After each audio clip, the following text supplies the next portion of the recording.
Selain pemaparan terkait posisi Indonesia di kancah global dalam konferensi pers yang digelar Bakom dan KSP, Menteri Pemberdayaan Perempuan dan Perlindungan Anak juga memaparkan implementasi PP Tunas pada generasi muda. Berikut kita ikuti laporan dari Fani Agnia dan juru kamera Ulfa Azhar yang sudah kami kemas untuk Anda. Iya, pemirsa, hari ini Staf Kepresidenan dan juga Badan Komunikasi Pemerintah menggelar konferensi pers rutin yang mana pada pekan ini membahas terkait dengan bagaimana kondisi ataupun posisi negara Indonesia di kancah global, kemudian juga membahas implementasi PP Tunas yang telah digagas oleh Kementerian Komunikasi dan Digital, kemudian implementasinya dari Kementerian Pemberdayaan Masyarakat serta Perlindungan Anak. Kemudian kalau tadi kita melihat bagaimana posisi negara Indonesia hingga saat ini masih terus menjalin komunikasi serta kemitraan dengan berbagai negara, terlebih Presiden Prabowo Subianto baru saja menggelar kunjungan kerja ke sejumlah negara, ada Rusia, Prancis, sebelumnya juga ada Jepang dan juga Korea Selatan. Tentu ini memperluas adanya kerjasama multilateral yang memang tidak hanya satu bidang saja namun juga berbagai bidang, dari bidang pertahanan, ekonomi, kemudian juga bidang energi dan berbagai sektor lainnya. Kemudian pemirsa, memang dari Menlu juga tadi menyampaikan bahwa negara Indonesia hingga saat ini terus membangun kerjasama yang terstruktur dan juga terukur untuk bisa memastikan posisi Indonesia di tengah konflik global ini bisa tetap terpenuhi, utamanya dari segi energi dan juga sumber daya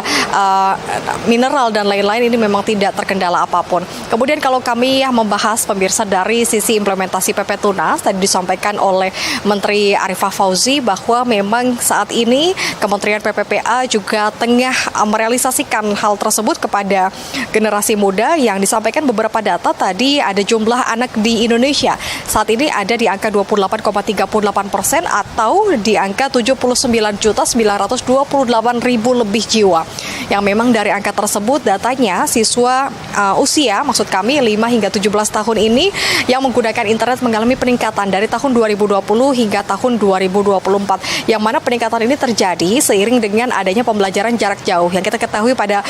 COVID-19 di tahun 2020 lalu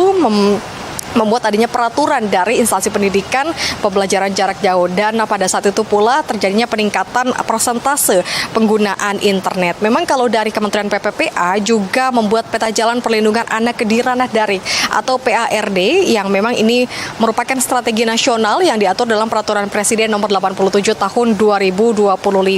Kemudian PARD ini juga tentunya untuk mendukung adanya implementasi PP Tunas yang digagas oleh Komdiki, dan memang implementasi PP Tunas sendiri diantaranya adalah mewajibkan penyelenggara sistem elektronik untuk bisa melindungi anak di ruang digital, kemudian juga menerapkan verifikasi usia serta mengatur batasan usia yang kita ketahui memang batasan usia untuk anak-anak ini ada kelompok 3 hingga 5 tahun, kemudian 6 hingga 9 tahun dan